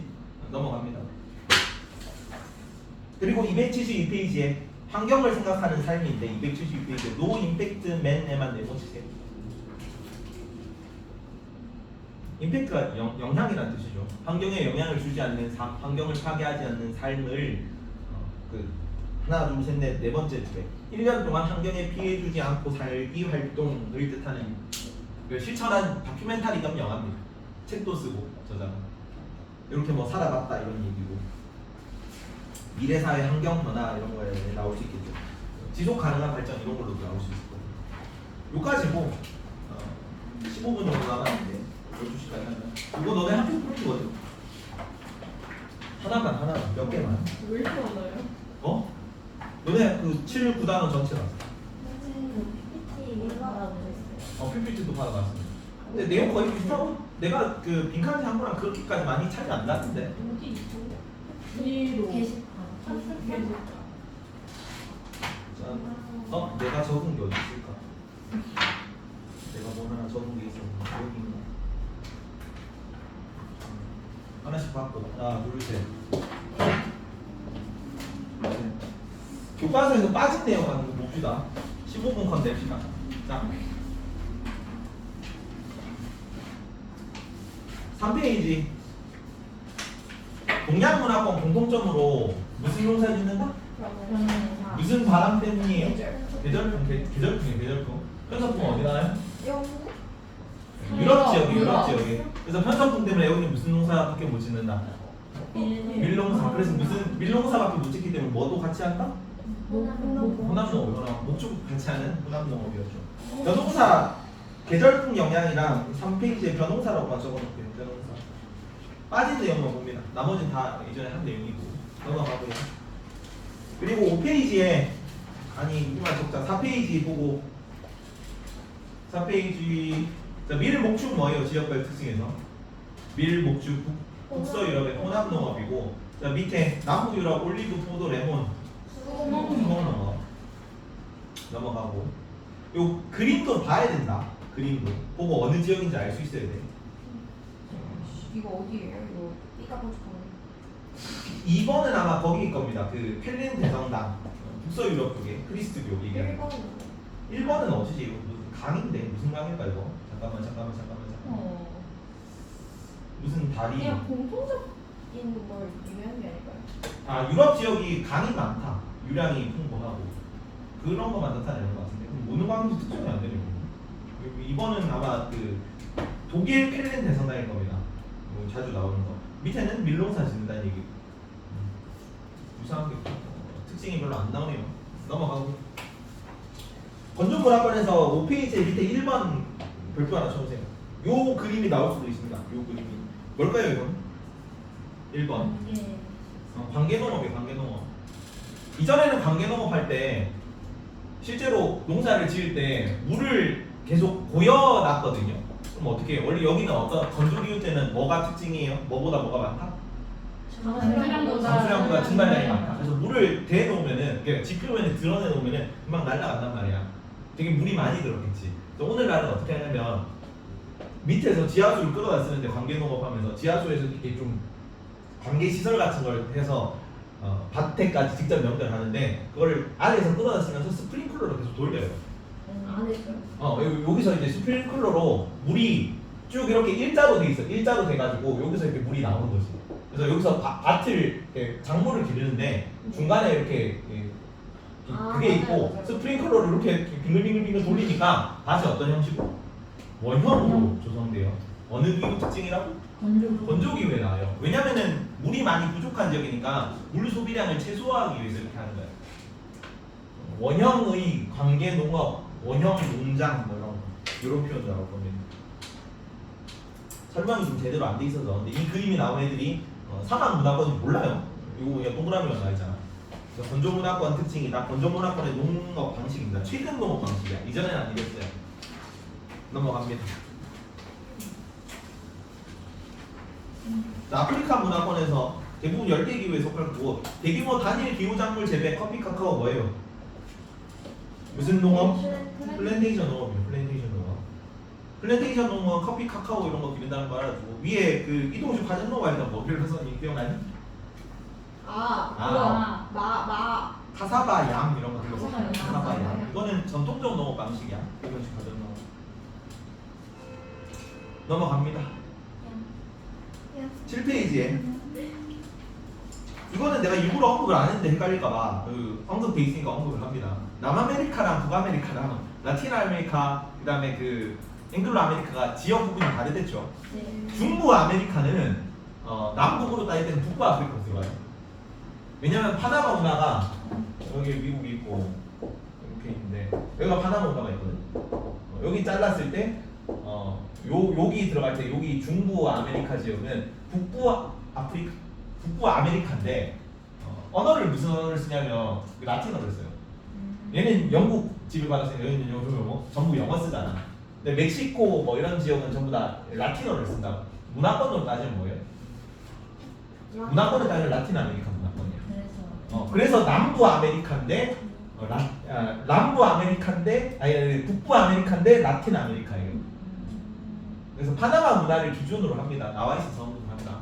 근데 이거는 세계지리에서는 이 두 개를 구분해서 봐. 근데 여기는 문화권 파트라서 내가 이제 리오그란데 강만 가르쳤는데 원래 이거 냈다가 그 교복 강사 때문에 이걸 없앤 거. 없을 때? 다행이네. 저한테 막 문제 아니면 싹 바꿨다고 막 자랑했어요. 아. 힘들었습니다. 그래서 그래서 이 문화적 경계가 어딘지만 알아두세요. 어딥니까? 리오그란데가. 리오그란데 강을 기준으로 라틴이랑 앵글로 나눈다 정도만 알아. 그리고 여기 그 혼혈민족은 어디라고? 혼혈민족? 라틴이에요. 메스티소, 물라토, 삼보 이런 거 들어만 두세요. 단어를 외울 필요는 없고 물라토나 메스티소나 삼보 이런 단어가 나오면은 라틴 아메리카 혼혈민족이에요. 혼혈민족. 어디지? 주제 2. 그다음 북극문화권인가? 북극문화권이네요. 시베리아 네네트족, 북극해주면 이누이트족 이런 민족 이름만 알아둡니다. 그리고 여기서 그 두 개 다 나와요. 그 무슨 집 짓는다 그랬어요. 고상가옥 짓고 무슨 층, 영구 동소층 이런 것도 나오고 천막 이동식 천막도 지어요. 네네트족 같은 경우는 유목을 하기 때문에 유목하는 애들은 빡세게 집을 지을 수가 없잖아. 돌아다니게 되니까. 그래서 여기도 천막 짓는다. 둘 다. 네네트. 네, 네네트라고 더 많이 발음하는 것 같다. 읽을 때 네네트를 더 많이 들어갔습니다 뭐 이누이트 여기는 이제 이글루 같은 거 얼음집 만듭니다. 넘어가고 여기 뭐 음식은 뭐 먹는다 그랬어요. 기억나는 음식? 북극 지역 날고기나 훈제 요리 둘 다 기억해 주세요. 날고기 먹는 거 비타민 섭취를 위해서, 훈제 요리는 건조시켜가지고 이게 장기간 보관을 위해서 하는 거예요. 다음 페이지 오세아니아 문화권. 원주민 이름만 보고 넘어갑니다. 호주에는 뭐라고? 에보리진이 다 같은 말입니다.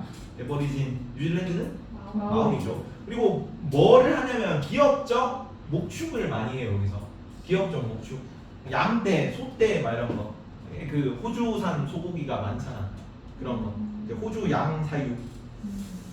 그리고 뭐 원주민 삶 있고 이거 하카춤 뭐예요? 하카춤. 마오리족 키워드더라고요.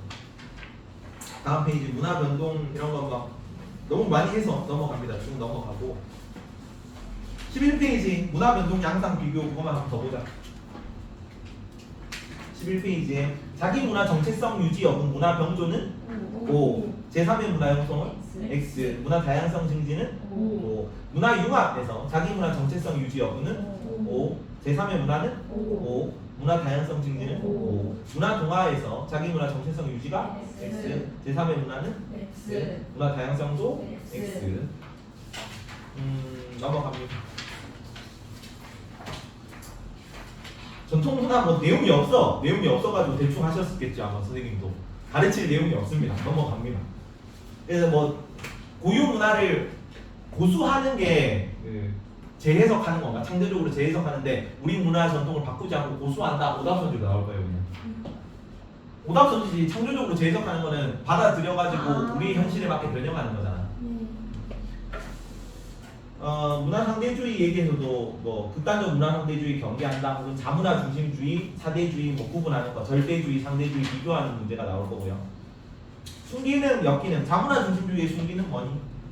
우리 문화 정체성 정체성 유지. 결속력, 단결심 이런 거 강화할 거고 정체성 유지에 도움이 될 거고. 역기능은 완전히 도태될 수 있고. 도태될 수도 있고 여기 무슨 주의로 빠질 수도 있다. 국수주의. 이게 그 자문화 중심주의가 더 흑화된 버전이에요. 순수할 숫자를 쓰거든. 우리 국가만 순수하다는 얘기야. 일종의 선민의식 비슷한 그런 개념. 나머지는 다 불순한 민족인 거지. 문화 사대주의 순기는 너는 문화. 다른 문화를 받아들여가지고 빨리 이제 발전할 수 있겠죠. 단점은 어떤 거? 정체성 같은. 정체성, 자부심 이런 거 상실될 거고 일체감이 약화되겠죠. 문화 상대주의 장점은 뭐예요? 문화 다양성 증진. 문화 다양성을 증진시켜 줄 수 있고 단점은 극단적 문화 상대주의로 빠질 수도 있다. 그래서 뭐가 필요하다? 보편윤리가 필요하다. 뭐 이렇게 하면 됩니다. 넘어가고 쭉 넘어가서 자원 이용 시스템은 넘어가고요. 저기 뭐 하냐면 빠진 내용하고 어디서 봤지? 잠깐만. 뭐야? 교과서에서 그거 본 거 같은데 여기가 아닌가? 뭐야? 자원 갈등하면서 뭐 이런 거 어디서 봤지? 내가 어디서 봤는데 자원 갈등하면서 너네가 아닌가? 이런 거 했니? 자원 갈등 프린트에서 본 거 같다. 학교 프린트에서 자원 갈등 나오긴 나오는데 유라시아 대륙 집판 여기 카스피해가 있고 카스피해 분쟁하면서 천연 자원 이런 거 혹시 했니? 포클랜드 분쟁 이런 거 안 했니? 학교 프린트에 나오던데 혹시나 알아주세요. 여기 나오는 뭐지? PPT. 내가 안 가르쳤는데 나와가지고 PPT 있다고요? 나 기억이 안 나. 요 각 에너지 자원을 특징해서 요거를 알고는 있어요. 혹시나 이게 뭐야? 어머. 맞아요. 나와서 있었네. 5가지 기억하세요. 요거 내가 이거를 얘기하려고 사실 학교 프린트를 펼쳤는데 학교 프린트 안 나오네. 외웁니다. 여기가 중앙아시아 지역이야. 유럽 조금 동쪽에 있어요. 카스피해 분쟁이라고 합니다. 카스피해 분쟁. 학교 프린트도 올려줄 테니까 다현이랑 예원이랑 학교 프린트 보세요. 이쪽 지역이 카스피해 분쟁 지역입니다. 자, 이게 다 어디 지역이냐면은 그 바닷가거나 혹은 지대가 낮은 지역이야. 석유랑 천연가스가 어디 지층에 분포있다? 신대내 지상기 배사구조인데 여기가 옛날에 어떤 지역이랬어요? 옛날에 바다였는데 해양 플랑크톤이 퇴적된 지역이 많다 그랬죠. 옛날에는 공용 시체인지 알았는데 오늘날에는 옛날 바다였던 지역에 석유나 천연가스가 매장돼 있다 본다고. 기억나죠? 그래서 지대가 낮은 지역, 다 해양 지역이 많아. 카스피해는 뭐가 많냐면 여기 천연가스 러시아에서 많이 나잖아. 그쪽 부분이거든요. 그래서 5개국이 인접돼 있어요. 밑에 이란, 옆에 뭐 러시아, 여기 뭐 카자흐스탄, 여기 아제르바이잔 뭐 이렇게 5개국이 인접돼 있단 말이야. 근데 얘네들이 뭘로 갈등을 하냐면 카스피해가 되게 큰 호수거든. 이거를 바다로 볼 것인가 호수로 볼 것인가에 대한 갈등이 있어요. 알아봐 주세요. 이거 8단원에 자세히 나온다. 자, 위에 좀 그 카자흐스탄, 뭐 러시아 뭐 이런 데는 자원이 좀 매장돼 있는 쪽에 속해요. 그쪽 위쪽이. 그래서 여기서는 바다로 보자. 바다로 보면 뭐가 되냐면 12L까지는 0이에요. 호수가 되게 크니까 바다로 볼 수 있지 않을까?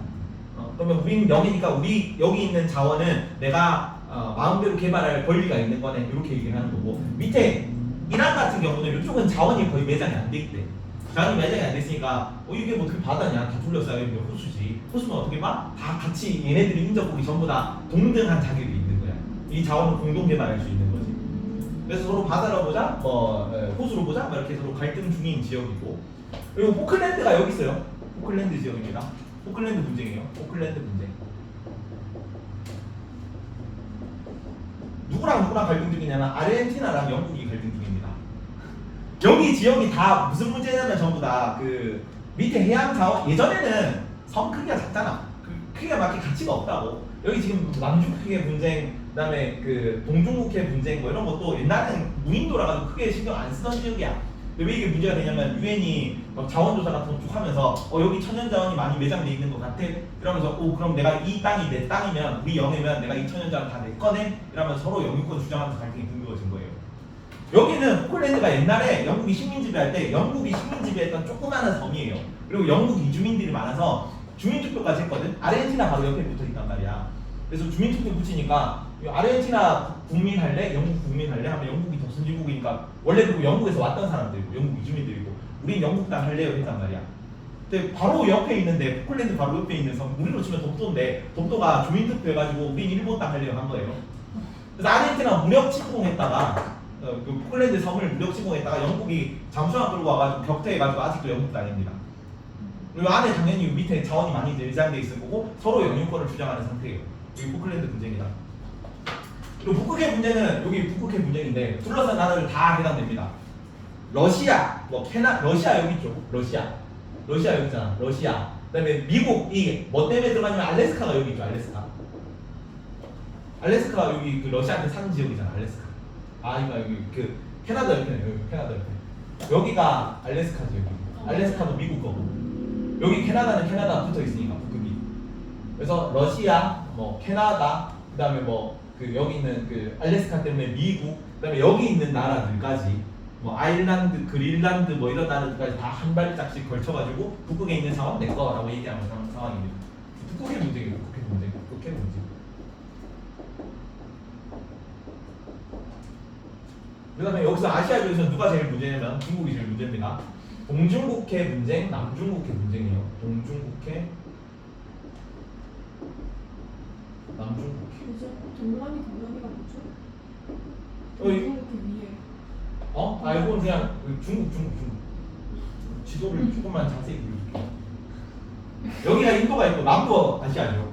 여기가 동남아시아고 여기가 중국인 거지. 중국. 이쪽 중국 아래쪽에 있는 바다예요. 근데 중국 동쪽 바다, 중국 남쪽 바다야. 중국은 스스로 중국 남쪽에서 남중국해, 그다음에 중국 동쪽에서 동중국해라고 부르고 있습니다.